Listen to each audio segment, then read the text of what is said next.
The healing of Naaman. 2 Kings chapter 5 verses 1 through 19.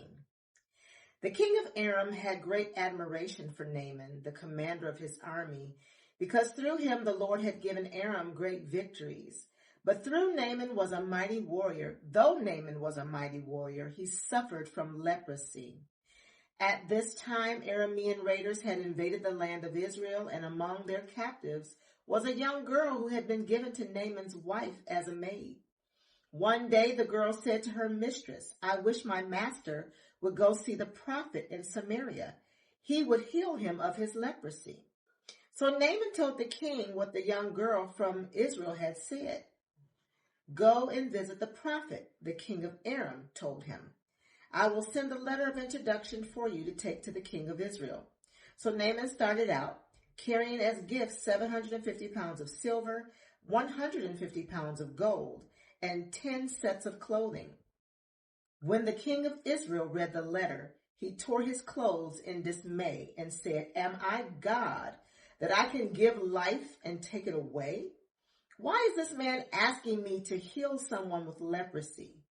I can see that he's just trying to pick a fight with me." But when Elisha, the man of God, heard that the king of Israel had torn his clothes in dismay, he sent this message to him: "Why are you upset? Send Naaman to me, and he will learn that there is a true prophet here in Israel." So Naaman went with his horses and chariots and waited at the door of Elisha's house. But Elisha sent a messenger out to him with this message: "Go and wash yourself 7 times in the Jordan River. Then your skin will be restored, and you will be healed of your leprosy." But Naaman became angry and stalked away. "I thought he would certainly come out to meet me," he said. "I expected him to wave his hand over the leprosy and call on the name of the Lord his God and heal me. Aren't the rivers of Damascus, the Abana, and the Pharpar better than any of the rivers of Israel? Why shouldn't I wash in them and be healed?" So Naaman turned and went away in rage. But his officers tried to reason with him and said, "Sir, if the prophet had told you to do something very difficult, wouldn't you have done it? So you should certainly obey him when he says simply, 'Go and wash and be cured.'" So Naaman went down to the river Jordan and dipped himself 7 times, as the man of God had instructed him. And his skin became as healthy as the skin of a young child, and he was healed. Then Naaman and his entire party went back to find the man of God. They stood before him, and Naaman said, "Now I know there is no God in all the world except in Israel. So please accept a gift from your servant." But Elisha replied, "As surely as the Lord lives, whom I serve, I will not accept any gifts." And though Naaman urged him to take the gift, Elisha refused. Then Naaman said, "All right, but please allow me to load 2 of my mules with earth from this place, and I will take it back home with me. From now on, I will never again offer burnt offerings or sacrifices to any other god except the Lord. However, may the Lord pardon me in this one thing. When my master the king goes into the temple of the god Rimmon to worship there and leans on my arm, may the Lord pardon me when I bow to." "Go in peace," Elisha said. So Naaman started home again. The greed of Gehazi. 2 Kings chapter 5, verses 20 through 27. But Gehazi, the servant of Elijah, the man of God, said to himself, My master should not have let this Aramean get away with accepting any of his gifts. As surely as the Lord lives, I will chase after him and get something from him." So Gehazi set off after Naaman. When Naaman saw Gehazi running after him, he climbed down from his chariot and went to meet him. "Is everything all right?" Naaman asked. "Yes," Gehazi said, "but my master has sent me to tell you that 2 young prophets from the hill country of Ephraim have just arrived. He would like 75 pounds of silver and 2 sets of clothing to give them." "By all means, take twice as much silver," Naaman insisted. He gave him 2 sets of clothing, tied up the money in 2 bags, and sent 2 of his servants to carry the gifts for Gehazi. But when they arrived at the citadel, Gehazi took the gifts from the servants and sent the men back. Then he went and hid the gifts inside the house. When he went in to his master, Elisha asked him, "Where have you been, Gehazi?" "I haven't been anywhere," he replied. But Elisha asked him, "Don't you realize that I was there in spirit when Naaman stepped down from his chariot to meet you? Is this the time to receive money and clothing, olive groves and vineyards, sheep and cattle, and male and female servants? Because you have done this, you and your descendants will suffer from Naaman's leprosy forever." When Gehazi left the room, he was covered with leprosy. His skin was white as snow. The floating axe head. 2 Kings chapter 6, verses 1 through 7.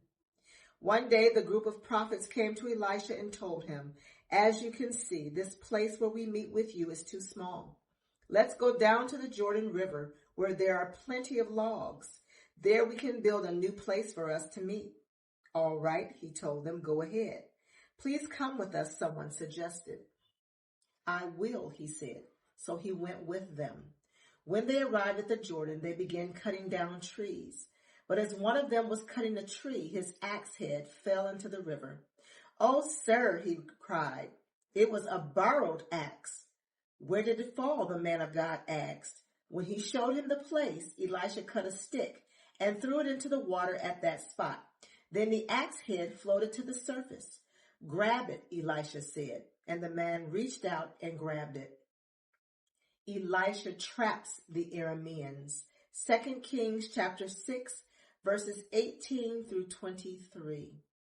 When the king of Aram was at war with Israel, he would confer with his officers and say, "We will mobilize our forces at such and such a place."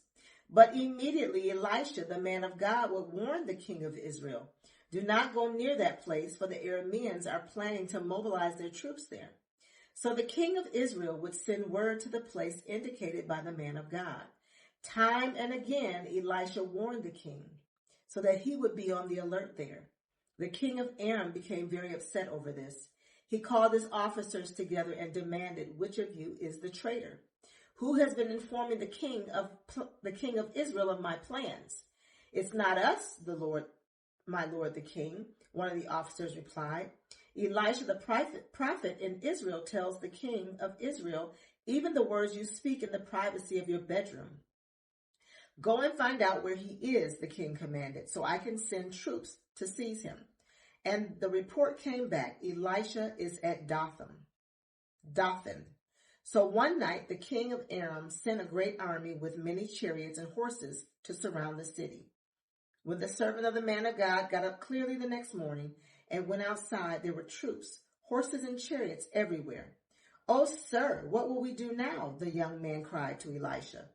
"Don't be afraid," Elisha told him, "for there are more on our side than on theirs." Then Elisha prayed, "O Lord, open his eyes and let him see." The Lord opened the young man's eyes, and when he looked up, he saw that the hillside around Elisha was filled with horses and chariots of fire. As the Aramean army advanced toward him, Elisha prayed, "O Lord, please make them blind." So the Lord struck them with blindness as Elisha had asked. Then Elisha went out and told them, "You have come the wrong way. This isn't the right city. Follow me, and I will take you to the man you are looking for." And he led them to the city of Samaria. As soon as they entered Samaria, Elisha prayed, "O Lord, now open their eyes and let them see." So the Lord opened their eyes, and they discovered that they were in the middle of Samaria. When the king of Israel saw them, he shouted to Elijah, "My father, should I kill them? Should I kill them?" "Of course not," Elisha replied. "Do we kill prisoners of war? Give them food and drink and send them home again to their master." So the king made a great feast for them and then sent them home to their master. After that, the Aramean raiders stayed away from the land of Israel. Ben-Hadad besieges Samaria. 2 Kings chapter 6, verses 24 through chapter 7, verse 2. Sometime later, however, King Ben-Hadad of Aram mustered his entire army and besieged Samaria. As a result, there was a great famine in the city. The siege lasted so long that a donkey's head sold for 80 pieces of silver, and a cup of dove's dung sold for 5 pieces of silver. One day, as the king of Israel was walking along the wall of the city, a woman called to him, "Please help me, my lord the king." He answered, "If the Lord doesn't help you, what can I do? I have neither food from the threshing floor nor wine from the press to give you." But then the king asked, "What is the matter?" She replied, "This woman said to me, 'Come on, let's eat your son today. Then we will eat my son tomorrow.' So we cooked my son and ate him. Then the next day I said to her, 'Kill your son so we can eat him.' But she has hidden her son." When the king heard this, he tore his clothes in despair. And as the king walked along the wall, the people could see that he was wearing burlap under his robe next to his skin. "May God strike me and even kill me if I don't separate Elisha's head from his shoulders this very day," the king vowed. Elisha was sitting in his house with the elders of Israel when the king sent a messenger to summon him. But before the messenger arrived, Elisha said to the elders, "A murderer has sent a man to cut off my head. When he arrives, shut the door and keep him out. He will soon hear his master's steps following him." While Elisha was still saying this, the messenger arrived, and the king said, "All this misery is from the Lord. Why should I wait for the Lord any longer?" Elisha replied, "Listen to this message from the Lord. This is what the Lord says. By this time tomorrow on the markets of Samaria, 6 quarts of choice flour will cost only 1 piece of silver, and 12 quarts of barley grain will cost only 1 piece of silver." The officer assisting the king said to the man of God, "That couldn't happen even if the Lord opened the windows of heaven."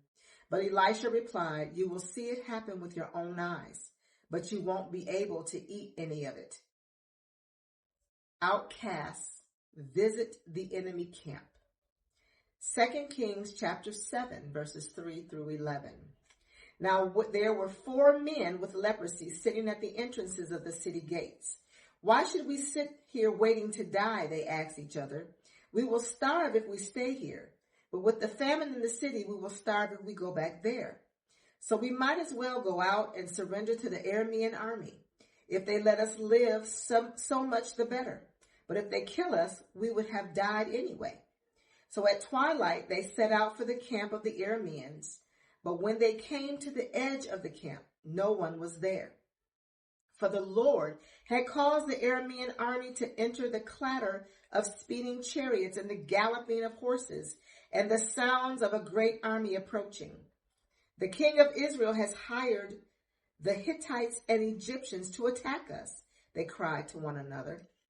So they panicked and ran into the night, abandoning their tents, horses, donkeys, and everything else as they fled for their lives. When the men with leprosy arrived at the edge of the camp, they went into one tent after another, eating and drinking wine, and they carried off silver and gold and clothing and hid it. Finally, they said to each other, "This is not right. This is a day of good news, and we aren't sharing it with anyone. If we wait until morning, some calamity will certainly fall upon us. Come on, let's go back and tell the people at the palace." So they went back to the city and told the gatekeepers what had happened. "We went out to the Aramean camp," they said, "and no one was there. The horses and donkeys were tethered and the tents were all in order, but there wasn't a single person around." Then the gatekeepers shouted the news to the people in the palace. Israel plunders the camp. 2 Kings chapter 7, verses 12 through 20.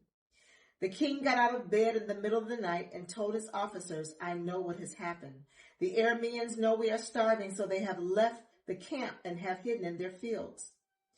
They are expecting us to leave the city, and then they will take us alive and capture the city." One of his officers replied, "We had better send out scouts to check into this. Let them take 5 of the remaining horses. If something happens to them, it will be no worse than if they stay here and die with the rest of us." So 2 chariots with horses were prepared, and the king sent scouts to see what had happened to the Aramean army. They went all the way to the Jordan River, following a trail of clothing and equipment that the Arameans had thrown away in the mad rush to escape. The scouts returned and told the king about it. Then the people of Samaria rushed out and plundered the Aramean camp. So it was true that 6 quarts of choice flour were sold that day for 1 piece of silver, and 12 quarts of barley grain were sold for 1 piece of silver, just as the Lord had promised. The king appointed his officer to control the traffic at the gate, but he was knocked down and trampled to death as the people rushed out.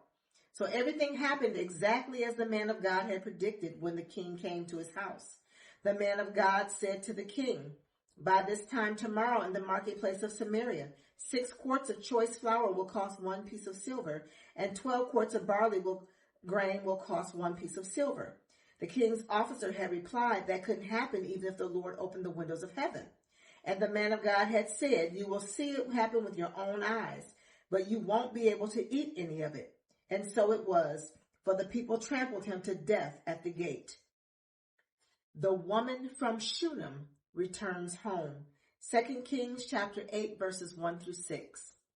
Elisha had told the woman whose son he had brought back to life, "Take your family and move to some other place, for the Lord has called for a famine on Israel and will last for 7 years.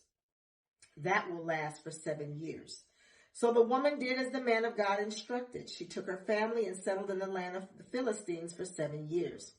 After the famine ended, she returned from the land of the Philistines, and she went to see the king about getting back her house and land. As she came in, the king was talking with Gehazi, the servant of the man of God.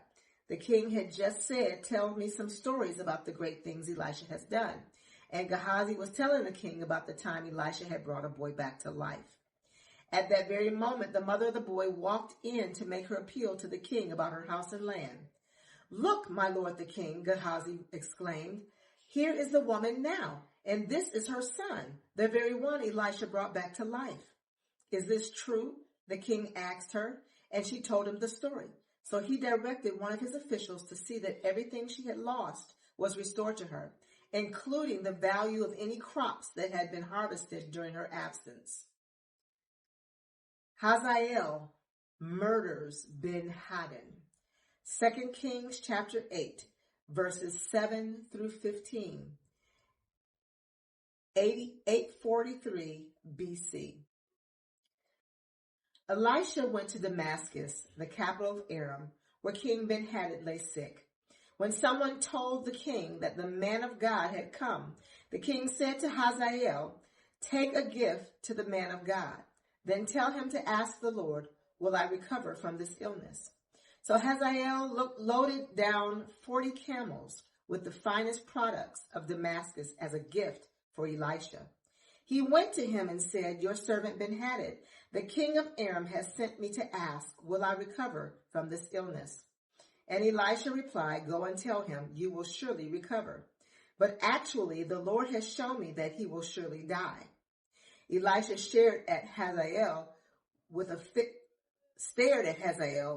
fixed gaze until Hazael became uneasy. Then the man of God started weeping. "What's the matter, my lord?" Hazael asked him. Elisha replied, "I know the terrible things you will do to the people of Israel. You will burn their fortified cities, kill their young men with the sword, dash their little children to the ground, and rip open their pregnant women." Hazael responded, "How could a nobody like me ever accomplish such great things?" Elisha answered, "The Lord has shown me that you are going to be the king of Aram." When Hazael left Elisha and went back, the king asked him, "What did Elisha tell you?" And Hazael replied, "He told me that you will surely recover." But the next day Hazael took a blanket, soaked it in water, and held it over the king's face until he died. Then Hazael became the next king of Aram. May the Lord add a blessing to the reading and to the hearing of his holy word.